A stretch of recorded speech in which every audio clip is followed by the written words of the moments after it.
I'm glad that you're here, and I think that what you're going to hear this morning from women who have been in the apprenticeship system will be very interesting for you. I hope it is, and I hope you feel free to ask questions at the end, and we want to respond to whatever you have to say. My name's Melinda Nichols, and I'm the moderator for this, and I'm going to have each of the folks that are presenters talk about what their history is, and then we'll have some panel questions, and then we'll have audience questions as well. So first, I am from the construction industry. I started my carpentry apprenticeship in 1973. It took me 7 months and over 100 applications to get my first carpenter apprentice job. That was after a year of full-time carpenter school and a truck and all of my tools in the back. And it was a challenging time, and it's a different world now, which I'm really grateful for. But I completed my apprenticeship in 1977, and I worked as a carpenter for 10 years. And then I taught pre-apprenticeship programs for 7 years. I ran apprenticeship for the city of Seattle City Light for 8 years. And I was on the Washington State Apprenticeship and Training Council as a management representative for 22 years. And then I ran the apprenticeship system for the state of Washington before I retired. So I've had a lot of experience in this, but just to talk about what it's like to be a woman in the trades is a little bit different than that. So I'm looking forward to having you hear from our wonderful group here, and if I can just start with you, and then just have them share their history, their experiences, what they're doing, and why they're doing it. Go ahead. Hello, everybody. Let's see if I can get this up where I can talk into it. So my name is Lacey Marx, and I am a journey level scaffold director. So I'm one of 3 women that actually came through the scaffold directors program to become a scaffold director. I don't have a traditional story where I found it young and got to start out early. I actually, it sort of found me. I didn't get started in my apprenticeship until I was 43 years old.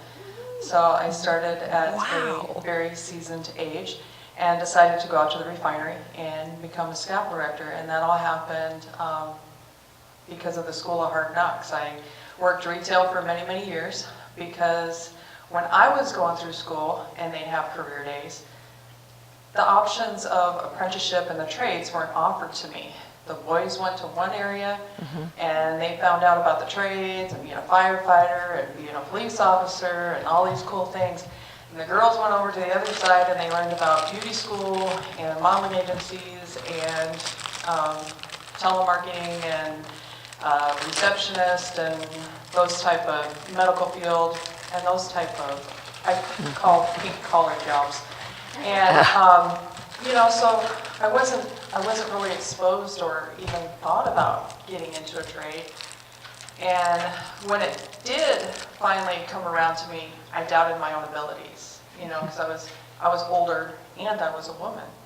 But, you know, I had gotten to a point where the retail jobs that I was working, because it took me 3 jobs to actually be able to put food on the table and have an apartment for my 2 sons. You know, I was raising my 2 sons, and it took me at least 3 jobs to be able to pay the bills, 2 to 3 jobs.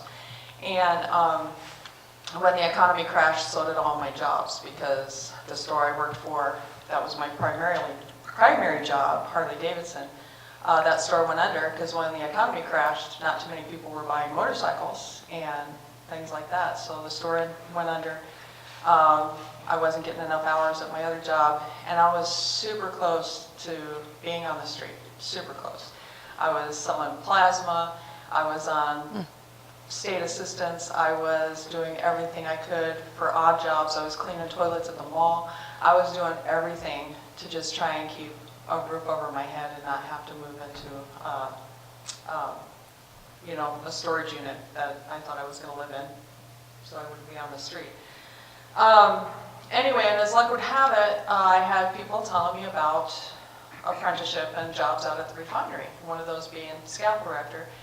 And after some other series of events, I finally found my way to putting in my application for apprenticeship and becoming a scaffold erector out there.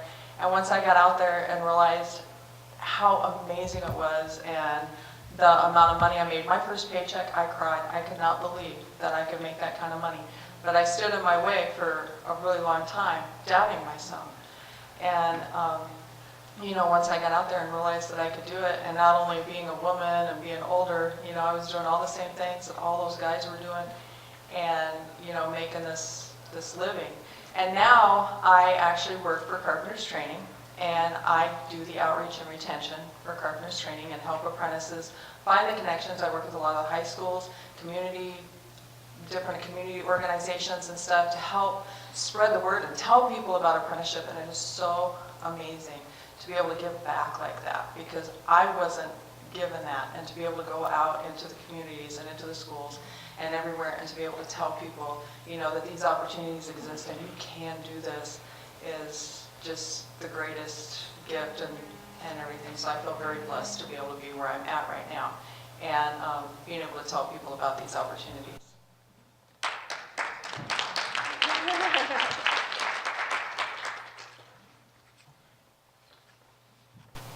Good morning, everyone. My name is Michiko Starks, and by craft, I am an electrician, a construction electrician to be more specific. My background is a little bit different. I also entered the crafts. I was in my mid-30s, early mid-30s. I was a little older. I went off to college, and my goal was I was heading down the path of clinical psychology, social service, mental health, and I started out at a community college, and then I transferred on, and I went into the School of Social Work at University of Washington. And while I was there, I had to work while I was going through school, so there was a couple things that happened. One was I had some challenges with being able to take certain classes because I had to work. And if I missed a class at the School of Social Work, I had to wait a year to take another class. It wasn't working for me. Another thing that happened is at the age of 19 and 20, my perception of what the world was like and the issue of a psychologist or a clinical psychologist and the troubles that people had was very limited because I really wasn't that old. And so my path diverted, and I ended up continuing school, changed my major to political science, and then I went on to live in New York City, and I went on to graduate school. So I did all of this. In graduate school, my major was policy analysis and management. I came back to Washington when I was done with everything. A lot of times when people go to school, some people know exactly what they want to do when they've completed their education. For me, not so much. Administration, I knew that much, but I didn't have it defined any better. And I came back, and when I came back at that time, there was a hiring freeze going on. And so by the time I came back here, the public sector really wasn't hiring. It started on the East Coast, and it was like a wave to the West Coast. So I got back to the Seattle area, and really private sector was my option. I ended up in retail management, which was a terrible fit for me. So there I was, I'm really thinking, what am I going to do? I got this degree, I've got student loans, and so it just so happens I ended up, I got this job as retail manager, and I was on my way to work one day, and I had my suit on, and it was probably 85 degrees in the summer, and I'm sitting at this stoplight, and I'm looking at these people working in this ditch with hard hats and jeans, and I'm thinking, man, I'd give anything to take this suit off and be out there working. So then I go on and do my job. Eventually, I have to let that job go because it really was a poor fit for me. I ended up working for Washington State Ferries. And I delivered the mail for the vessels, is what I did. Loved the job because, again, I could dress down, and I could be outside part of the time, and I was just moving, and while I was there, someone, and I don't remember who the person was, mentioned apprenticeship to me. I didn't know anything about it. They're like, yes, maybe something you should look into. So while I was working there at the ferries, I started making phone calls. And I would call unions, I would ask to speak with somebody, I'd call the carpenters, I'd call people who are plumbers and pipe fitters, sheet metal workers, and I talked to all of these people, and apprenticeship sounded more and more interesting to me. But two of the people said if I had to do it again, I would have been an electrician. And so I said, well, there you go, let me just look into the electrical workers. Even then, my vision was limited because when I thought of electrician, I thought of maintenance electricians. And, I apply, I go through an interview. I remember two guys interviewing me, asking me questions about, you get dirty, you don't mind being outside, it gets cold, it gets wet, small cramped spaces, you got to go at heights. And I'm like, yeah, that all sounds good, sounds good. I get hired, I get out on the job site, and it was, for me, as time went by, it was like I found my home. Because there on the construction site, I was moving. It was a challenging job, mentally and physically. The fact that, and I was well prepared in some ways because I only have brothers, I have no sisters. And so dealing with men, so since they were 99.5% men out there, in some ways I knew what I was getting involved with, especially with construction in a man's ego in a construction environment. And so I loved it from the very beginning. I loved learning about how to use the tools. I not only loved the electrical craft, I loved the fact that I was working around other people with other crafts. Because I would go, and when I had the time, I would find out how they did the work that they did. So beyond that, I ended up coming out of the field, working in the training center for Puget Sound Electrical Apprenticeship as the assistant director there. I did 7 years as the assistant and 2 years as the interim director, and now I work as the manager for Seattle City Light Apprenticeship Program. And it's actually the same position that she held years ago. And so that is a short story of my life.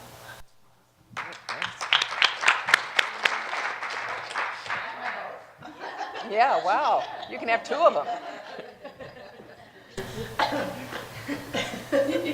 Good morning, my name is Lacey Hall, and I'm an operating engineer.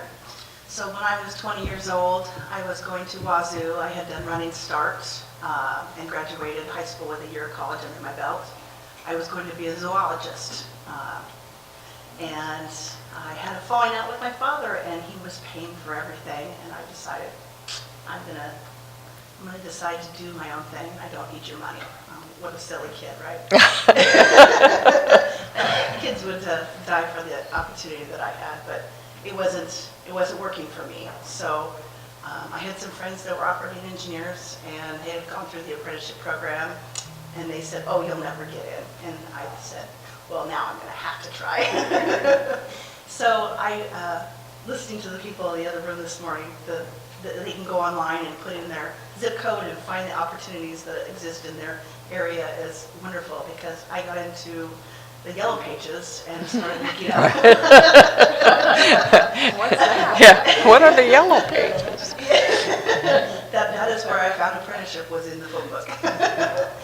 But it was just a number to lead me to another number to find. It was a journey. So I went and picked up a packet and filled it out, and the timing was right, and I got in. I've never run a tractor before. My dad's a dentist, so it was really very foreign to me. But like you said, I got out there, and it was home. It was something that it just felt right. And I spent a little over 17 years in the field. I ran crane on barges. I built ferry terminals and cruise ship terminals. Worked in Alaska and Idaho. Worked crane rental. Was the only female, I think, that ever worked crane rental in this state full time. I've been very fortunate to have the opportunities that I've had. I've also worked in the dirt sector.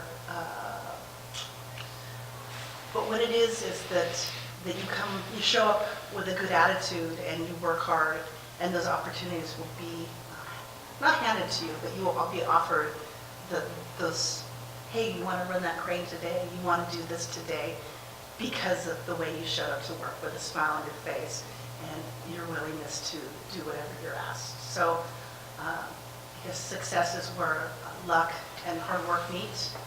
And for me, I didn't have any kids, so the job kind of was my life.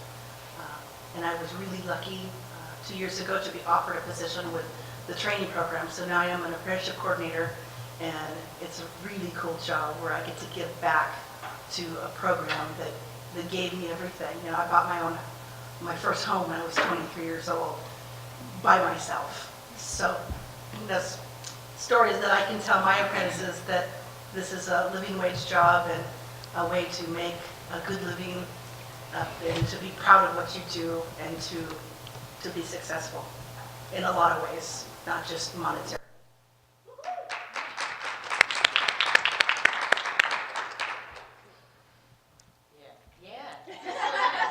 I dig this. It doesn't need a button or anything. Great. My name is Hali Boyd. I am the director of the Seafarer Collective, which is a little bit different than what it might say on the program, which is Sea School Northwest. We can talk a little bit about that. Same thing. We do basically entry-level commercial maritime training for folks that are unrepresented on the water. So maritime, a little bit different than construction, but we're dealing with the same sorts of stuff. Definitely trying to earn a family wage, not just a living wage job, creating access points for education and licensing that gets you into unions or non-union shops on commercial vessels. So thinking tugs, deep draft, ferries, Washington ferries, that's like, whew, that's a hot one for us, we love that. You know, pleasure craft, if that's sort of more your speed. And we do it all on a traditional vessel with the hopes of creating an actual more hospitable work environment than what I may have encountered when I got started. How I got there, let's think about it. Okay, there was like a chunk of life that came before I found boats. So there was some college, there was me working as a life coach for kids on probation. There was a fair amount of academia. I studied emergency medical workers and how they experienced critical incident stress, which means I just followed firefighters around for a year and wrote everything down that they said and found it fascinating and thought, my goodness, I should have been a firefighter. What else? Trained horses for 10 years and then wandered down the wrong dock and got on a boat and didn't leave for a year. So I showed up, ended up sailing on a traditional vessel. If you've ever seen the Tall Ship Lady Washington, I'm going to say this and I want you guys to not take it out of this room. It looks like a pirate ship. It's like a big giant brig, it's wood, it's sail powered, it's slow, it's uncomfortable, everybody pukes. It's not like the most fun you've had on a Saturday, but it's fun, like it's a great place to learn, and that's where I send my folks, so, you know, good seasoning for it. From there I traveled to the East Coast and the Great Lakes working on traditional vessels. My specialty was bosunry, which is a fancy word for just, I'd say, ship's carpentry. It's old traditional maintenance, so using marlin, twine, tar, you know, just like the most slowest and inefficient ways of doing repair possible. That was my jam. So I sailed on boats there and got my able-bodied seaman license and my captain's license in Maine. I did what's called hawse piping, which, do you guys have that? Is anybody in here in the maritime industry at all? Wow, all right, a cricket. That's all right, that's okay, it's okay, it's okay. We can talk, it's fine. It's fine. Hawse piping is not the academy route, so you've got two ways you go. Well, no, that's unfair. You go academy route, which is a great one, and lovely, 4 years, kind of spendy, enter into the wheelhouse, or you can hawse pipe, which is what I did, which is where you just learn skills, you beg, borrow, and steal information from people, you show up every single day asking for more, reading more, doing more. A little bit of a slower pathway, but you get a bunch of good stories and hopefully come out on the other side with a good job. So I hawse piped around, got a job driving a little cruise ship called the Portland Spirit that's based out of Portland, if you can imagine that. And then I had a very similar experience. I applied every single day for a year to a tugboat company on the Columbia River that I had I was just, stars, all the hearts. I thought, this is the place for me. They do grain barge work, they do ship assist, they produce Columbia River pilots. Yum, I thought it was gonna be perfect, and they didn't want anything to do with me, and so I just kept showing up, and kept showing up, and kept showing up, and the HR manager said, you don't want this job, and I said, I want this job, and that was a fun little game we played for about 9 months. And then I got that job, and I realized, oh dear, this job is horrible, but I'm staying, because I said I wanted the job. And the reason it was horrible is because there was a very homogeneous workforce with a pretty upset temperament that I was showing up.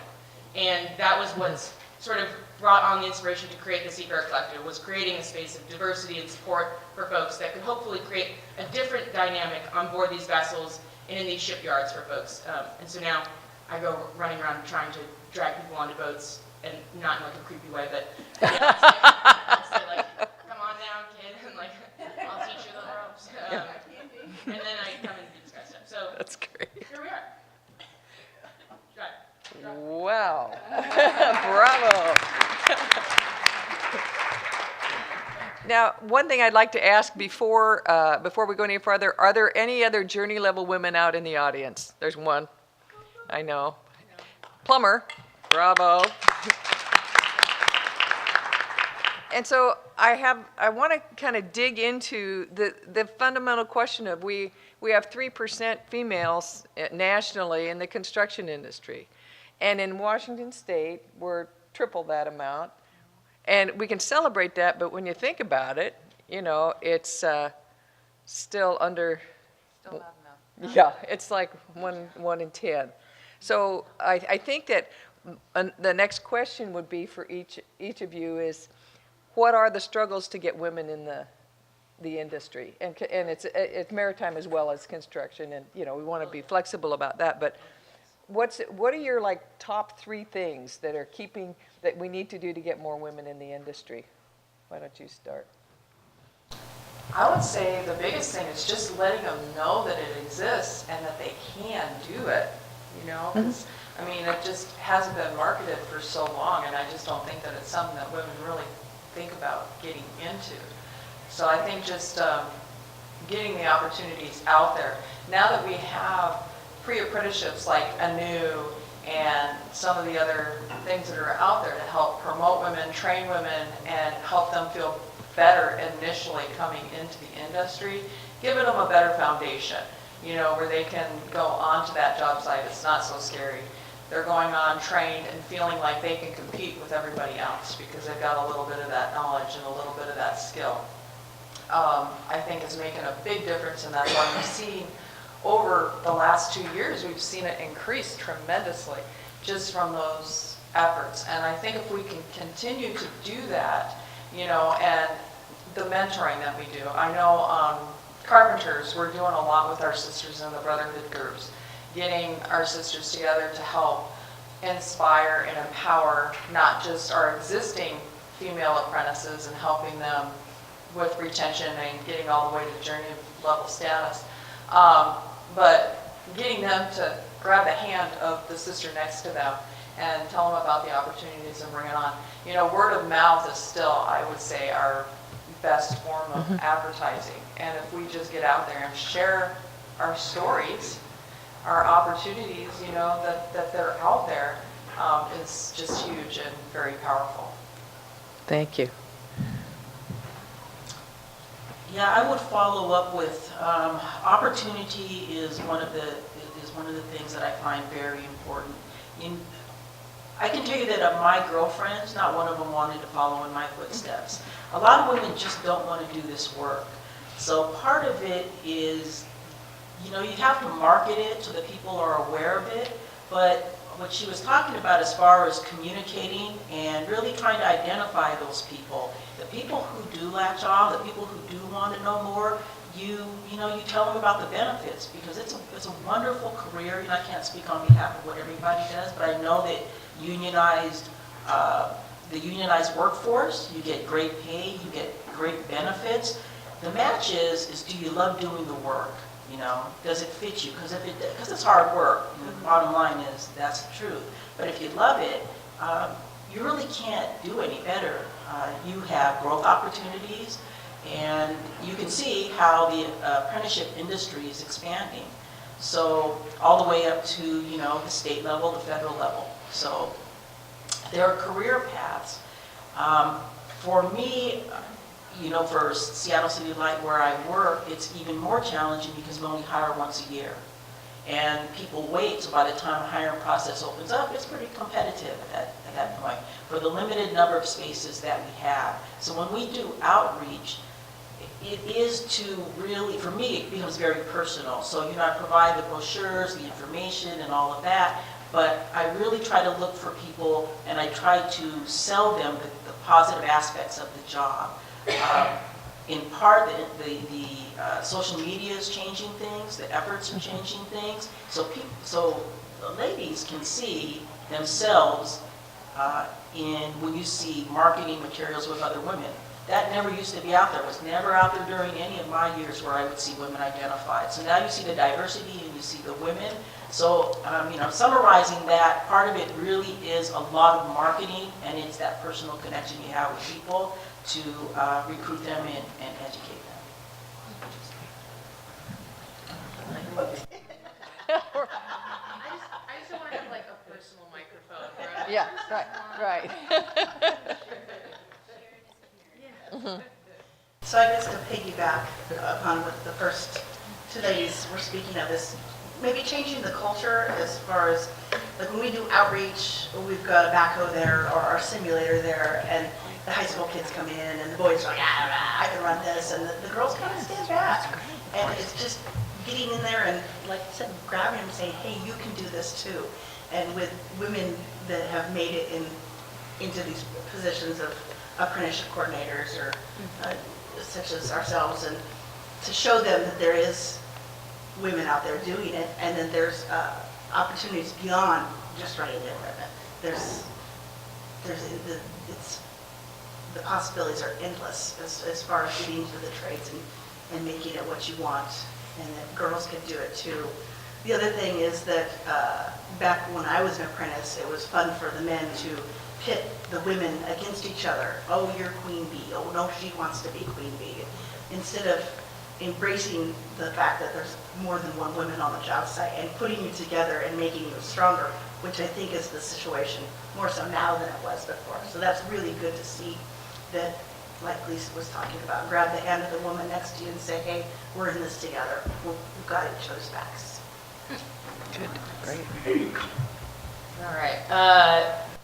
You said 3% is what you're looking at nationally for construction? Okay, so 2% is what maritime likes to dance around with, and that's internationally, which ain't much, and especially when you're on a boat, which becomes a small microcosm. Usually that number is 0. When I was working on the river, there were 4 women total, including myself, that worked on the Columbia River, and you know, I'd probably get beers with 2 of them on a regular basis. Like, we knew each other. There's no way to not be aware of it. Everybody's talking about it. So naming that, I think, really helps. Just actually making statements about the reality of the situation and setting expectations for folks so that when they come into the workplace, they aren't surprised by it and have, I think, a realistic understanding of the level that they're going to need to perform at. So I'm not going to beat around the bush about it. I'm not going to pretend like I'm seeing strong improvements. I'm going to say we have to be active in this, and this is our responsibility as mariners, as leaders, as folks that are just coming up to step into these places and do it with a sense of, I think, I'm not going to use the word entitlement, with professionalism and I think intention. The second thing that I really like to leverage with my program is digital forms of mentorship. Mariners are always moving. Just part of the gig, part of the reason why people like it. It's great. You get to travel, see beautiful places. So exotic, usually not, but you're on the move, and you have to be realistic about this. So if I say, hey, I've got a brick and mortar spot, and that's me sitting behind a desk, and I'm going to sit here and give you best practices for maritime, that's not real. What is real is that when I got in the industry, I followed a blog that I found through some deep YouTube, internet, late night Red Bull fueled hole that got me to a woman that had gone from working as an agent to working on a tugboat, and she talked about her experience. And I was going to use I'm not going to use that phrase. I followed her avidly for many months, and that was my mentorship relationship. I know that sounds a little creepy, but it was literally me on the other side of the computer forming a mentorship relationship with a woman who had no idea I existed, had no idea that she was changing my life, and had no idea that she had given me permission to be present because I had seen that she had done the same thing. So sharing your stories in forms that are accessible, I think that really helps. heart happy ending. Now she and I chat all the time because I reached out after several years and I told her, I said, you changed my entire life by just sharing your story. So creating pathways for that, leveraging social media, ooh, my goodness, that's a good one. And coming with those stories when you have them to share and not being shy, thinking nobody's listening. But I am. I'm surprised. I'll message you in a couple years and you'll be like, Hali, please stop direct messaging me, or you're blowing up. Yeah, that's what I got. Great. We're going to show a little video, but I just wanted to comment that I had hoped for the ability to have mentorship when I started my apprenticeship, and there were no women. I never saw a woman on the job the whole time I had my apprenticeship. And to see these women now, I cannot tell you how it makes me feel. Also that they're in leadership, that their responsibilities are to help integrate their apprenticeship systems. It's such a relief. You can almost lay down a burden. And I thank you guys so very much for what you're doing and what you have done. And we've got a woman named Alice Lockridge out in the audience who's done Women for Women tiny house builds. Maybe you want to share just a little bit about what happened with that and what some of the results were as far as recruiting women. Yeah, thank you.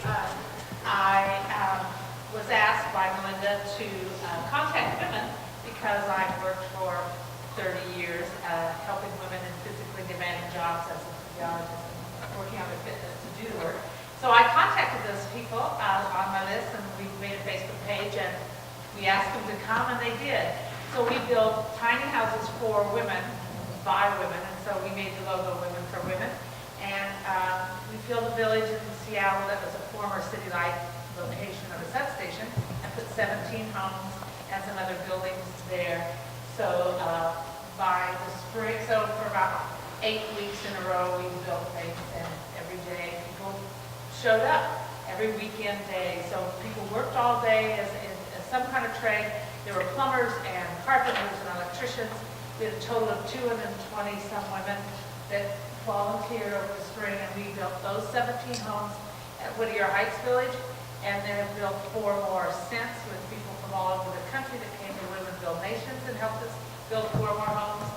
And those are the statistics. If you want to be part of it or you want to learn what we did, I drove the first nail, and after that I did very little carpentry. The box nails were picked up, we want the trash to be recycled, and I'm a great little helper. People, the tradeswomen taught each other stuff. When you weren't a carpenter, the other tradeswomen had a lot of skills that they helped pass on to each other. And we had little kids, we had homeless women that 6 months before were on the street that wanted to give back already.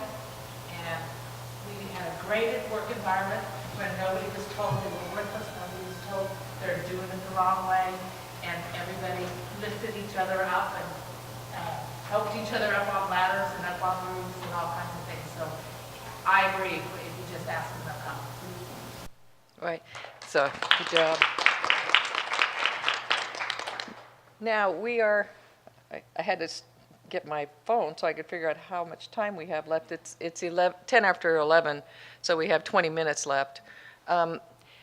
We can continue to do this, but I wanted to see if there were any questions from the audience, and if you would be all willing to just respond to their questions, that would be great. Yes? So, sorry, we know from experience that many of the interventions we try to use to get women into the trades are very centered around the woman and pushing them into those, or removing barriers for them to get into those well-paying, high-skilled jobs. Speaking from the perspective of how to get employers engaged in that process, to start to pull women into those jobs, into open slots, or maybe from the apprenticeship selection standpoint, how to get more women onto the job site and that retention piece. Because I know very often what happens, we get women in who have a strong desire to want to work in these fields, but sometimes don't have those support structures on the job, and therefore retention is a problem. So I wonder if any of you guys have any insights into that kind of, what can, from the job site standpoint, once they get the job, how do we keep them there? Good question. Any responses? I don't want to ponder mine. Go ahead. No, go ahead. So I think that you hit on a couple different topics. You know, one is actually getting them into the position and how employers can participate in that. Part of that is, you know, who does the selection and the interviewing. You know, for example, at Sales City Live, we have a validated hiring process. It's pretty much controlled, so you can't change it for any people. Either you pass or you don't pass. But once you get beyond that point, you know, then you have an interview committee. And so if you want to create a diverse workforce, hopefully you have people who are represented on an interview committee to get the people in. I have found in my time, you know, with working at 2 different places that I have had women come in to realize it's not the work that they really wanted to do and then to leave. Other times, it depends on the woman, because not all women need the same type of support structure. So part of it, you know, in my experience has been identifying exactly what is helpful to women. You know, once there was a woman who got a job as an apprentice along with her husband, and she said, well, it's always they always want to go out and drink, you know, but they don't invite her. Well, she's an apprentice just like him, but, you know, it was the guys. So really that was a social network that she wanted. It wasn't so much anything on the job site, but she wanted something outside of the job site. And so the efforts that we made were to bring together the women that were in, you know, that craft and try to create a social network. And send them out to drink. Yeah. Send them out to drink. Great. So, you know, and for some women, it is on the job site.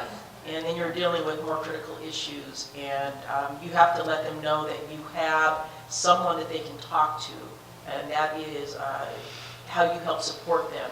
But for me, my experience has been is that women, there's different categories of assistance they're looking for, so you inquire and you ask. Can I ask a clarifying question? I can't see. Where am I? Over there, right there she is. Are you asking how we as like leaders and participants in organizations can create those pathways, or how the individual applicants can find those opportunities? I'm saying we tend to put all the burden on the applicants. Oh, so you're asking Yeah, and organization.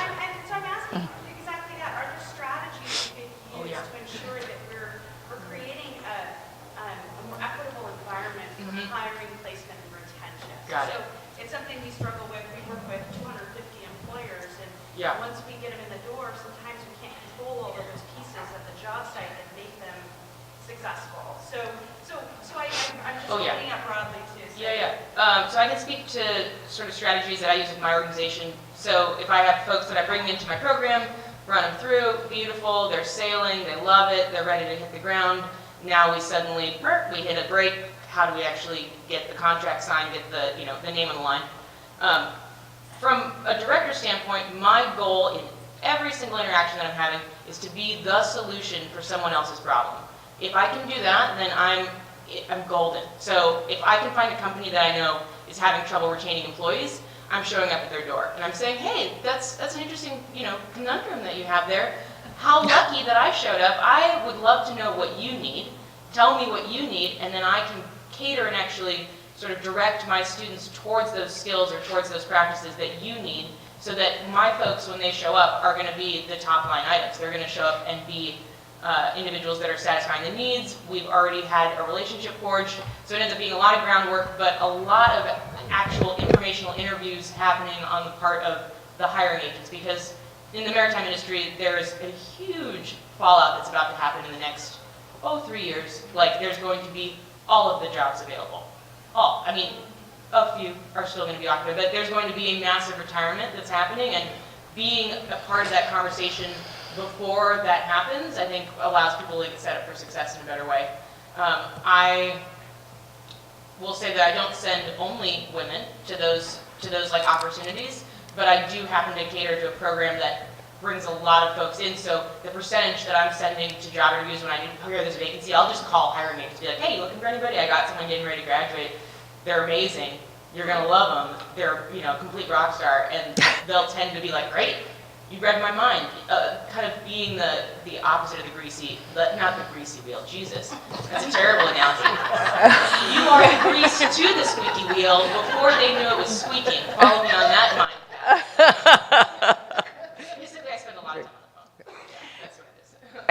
one thing I'd like to say is that don't be naive and think that they're just looking for people and they have no biases or prejudices. They do. And I mean, I worked at City Light many years ago, and there was a testing that was set up for the apprenticeship program. Nobody that worked there had to take that test, and plenty of them would not have passed it. The other thing is that there was a phrase that was very common, which was, if the work's easy, a girl could do it. So part of this whole strategy, or part of the whole feeling that some of the men that were in the industry was, if they let women in, it degrades how important and how macho I am. So part of this is to say, how do you work? I felt like when I was recruiting apprentices for City Light women, I should have told them, you're going to be a battering ram. You're going to be breaking through a major ice, flow. You're going to, and so part of it is also to give them the inspiration and the understanding that they are leaders, they are courageous, they are fighting for themselves and the future of universifying our apprenticeship system. And it's not just about, God, this is a good paying job, because that's not enough to keep you in a program. And you need to have a whole vision of what it's going to take. So, yeah, sure. I'm an apprenticeship consultant, and my experience has been from some of the employers. Don't get me wrong, I don't mean to say that it is still an issue that is still out there, but it is getting better. That the employers, they want women on the job sites. I had one that very specifically told me that women take direction easier. They're kinder to their equipment on the job site, and they take fewer risks outside of the job site. So when I go to high schools and career fairs and talk about apprenticeship, I say, guys, this is what employers want. Ladies, they value you and your input and your ability and your dependability. So I think that I applaud these women for plowing that path, but it is getting better. But I agree, it's communication. What are the needs of these ladies? We are not all the same, thank God. And a bunch of new woke. Yeah. Cheerleader? Do I need to be in charge? Do I need to be supported? Do I need to be a supporter? So I think that to answer your question, it's just keep those lines of communication open, because it is evolving and it's getting better. And do focus on the positives of it, because I think that they far outweigh the negatives. Don't get me wrong, I'm biracial and a female, so I've heard it all and all the time. So even in this position, they told me that I wasn't qualified for it. I'm like, watch me. And I'm here 2 years later and thriving. So that's another thing I tell people. You are the only one that knows what you need. So you tell them. Someone says you can't get something, you want it, you say, watch me. Bravo. Good job, sister. Yes, I have a question back there. High school. And my question to the panel is, when you were in high school, is there anything that, what could have been done back then that might have made the path a different way? Because I work with students, and of course I have all the parents saying, well, they're going to 4 years, they're going to UW, and I have a girl right now in the welding program because she wants to be a welder. Mom and Dad wants her to go to UW and be an engineer. Welding isn't her, in the engineering, but that's what she wants to do. And so, what would have helped you in high school to maybe, cut to the chase? Well, for me, it's easy. If I would have just been told about the opportunities. When I was going to school and we had a career day, it was segregated. So the boys went one way and the girls went one way, and we weren't even offered those opportunities. The schools now, though, it's totally different. They are offering those opportunities to the girls as well as the boys. And, I think the counselors now, too, are picking up the ball a lot in getting our information in the, school counselor offices and things like that. But besides just going to the career fairs, too, and seeing just the academic tables, all of the colleges and everything, they're inviting an apprenticeship. They're letting us come in and talk about it, and they're embracing us. Everybody is embracing the diversity and the inclusion more. And that was one thing that I wanted to mention to the other gal too. There is a lot out there. She is absolutely correct. In the past, even 2.5 years, I have seen a huge change in the industry in the inclusion and diversity that they're working on at the schools, in the job sites, everywhere. And we are very fortunate to live in the area that we live in because City of Seattle, City of Tacoma, Sound Transit, all of them are so forward-thinking in being able to get mentoring programs and different things available on the job sites to make sure that these women are being mentored, that these people of color are being mentored, and that they're feeling included and being able to make it all the way to the journey status. And the schools are doing a phenomenal job of opening up their doors. I mean, we just heard Chris earlier today talking about, wanting to give more opportunities with apprenticeship and the credits and all of that. So it's coming, it's on its way. And we just got to keep pushing the ball forward and doing all the things that we can do, I think, to help that process accelerate. Okay. Oh, wait. Okay. March, I'm having a college and career fair, and I would invite you to come and speak at that. Great. Got it. Perfect. We were next. So something that is, I'm from Oregon, and something that I notice if there's just one female apprentice in that particular trade, is they want to do things like take her picture and put her on the website and do all of these different things because she's the pioneer and the only real example. For those of you that really were the first female to do what you were doing, how would you feel about that? How did you feel about that when people were asking you? Because I feel bad because, you don't really have a choice, but at the same time, there's a lot of pressure on the one female to be that spokesperson at that point. I was the first woman, and the Bellingham Herald came out to take a picture of me, and I said, I will not allow you to take a picture of me without the people that I work with. And so I was leaning over and they snapped a picture of me. And and so I was the only one in the picture, but that was not what I wanted.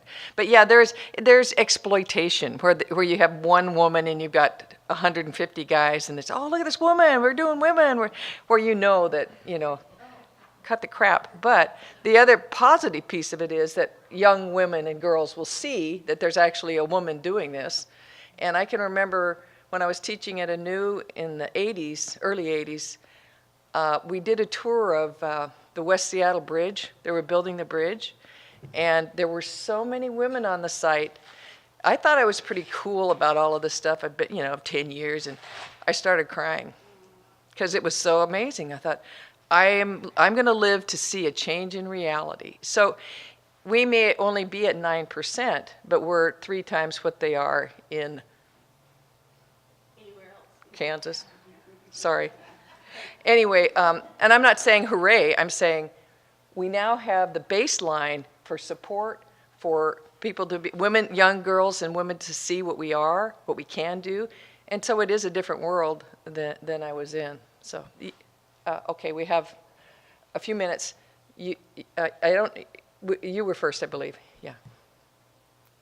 I've been texting one of my past students. I'm an old sophomore, and I included everybody in my classes. And one of them was Tiffany, and she told me I could go ahead and her name, tell her story, and she would like to know the recourse that she do, and so she can help others. She started out in the apprenticeship program. Her name was Tiffany Gunsford, black woman, and LGBT. Right. That's okay, we got it.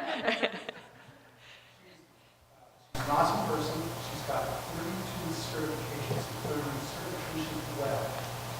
Working in the apprenticeship program as part of the council. She's out of it completely. She's from Las Vegas. And it says because they don't want to train us. I don't know about most, but part of this apprenticeship was the worst for me. Another one was my biggest down was I did 6 months apprenticeship with the youth school. No job. I was homeless, only making very $300. A month, I graduated, got a job with selling construction. Long story short, a journeyman treated me different didn't want to train them correctly. I got certified welding at that time, on money, and I also got certified as a flagger. They kept me as a flagger. And then I started losing interest, and that's when I figured I'd come to Vegas 2 years ago. But that's a little more complicated here. If you don't know someone who can get you can. What is her recourse? And she's been doing this for the last 7 years, trying to break in. I would love to talk to her, so I'll give you my contact information so I can talk to her and we can get her mentored up. Yeah. Bravo. You were next. I actually just had that follow-up to your question, which was talking about the stigma of parents and parents wanting to go in this other pathway. That's great. By the way. And one of the things that, we talk about a lot because I think a lot of people face that stigma with parents and youth and trying to get them past whether they be women or men. And the thing, you could, especially because she's got this early start, she's still in high school, they can get their apprenticeship done by the time they're 21, 22, and they can be making money. And if at that point they're still young and they want to go and do that post-secondary degree, they can. And if anything, she's going to have a stronger background coming from welding, having that experience as an engineer, then having a stronger background. And then she's also going to be able to make money when she's not in school, whether that be a part-time job, doing welding. She's actually going to be able to support her post-secondary if she chooses to go into engineering later. So that would be one of the arguments I would make for parents who are looking at trying to push her this other way. But if she can't do it later, she might actually be stronger at it coming from the background that she's currently interested in that passion. Great. So we're getting towards the end, but one of the comments we haven't talked about very much is being a single parent or a parent of children and doing the apprenticeship, because it makes it very challenging. Does anybody have any comments about that? My kids were pretty big. My kids were already able to take care of themselves pretty much when I started doing my apprenticeship. So they, were home and everything. But it was way easier for me in apprenticeship than it was working 2 jobs. Because when I was working 2 jobs, I was hardly ever home. And with apprenticeship, at least I had a Monday through Friday. I got paid the same amount as the guy next to me, so I could work 1 job. And I was able to be home a lot more. So it was actually a lot easier for me with apprenticeship. And I had a lot more quality time with my family than I did trying to work 2 jobs or whatever spare job I could pick up, to try and survive. Thanks. Now, we have time maybe for one more question. You were first. When I hear talk of reentry programs, I don't hear a lot about where that's focused in terms of gender. Do you know, are there any like women-focused reentry programs? Oh, yeah. Yes. Actually, the ANU program in the 80s was a reentry program. Fundamentally, it was all low-income women. Now there's track, and then track and ANU are combined with each other. Right. And then there's also a new one that they just started at Stafford Creek for men. So they've actually been doing more with the women programs for reentry than they have with the men's. So the men's is now working on it too. So we want to thank you. These are wonderful resources. Anybody have a final comment? To the two that we're talking about, the college versus the pathway in construction or apprenticeship. So I don't know about other apprenticeship programs, but ours, if you complete our 6,000-hour apprenticeship program and you take math, English, humanities, and elective, you can actually get a degree in applied sciences, which is a 2-year degree. So it's really cool. You're now a skilled craft worker as well as a college graduate. So it's something that you can maybe say, hey, mom and dad, this is what I can do along with getting a career that is something. Okay. They're not All right. passing up college Right. because they can't Right. actually end the Okay. program with an associate's degree. If Great. you pick up the brochures there's a picture of our Yep. graduating. Right. Please help yourself to all these brochures. They should be really helpful. Thank you so much for your time. And thank you so much, guys. You were wonderful.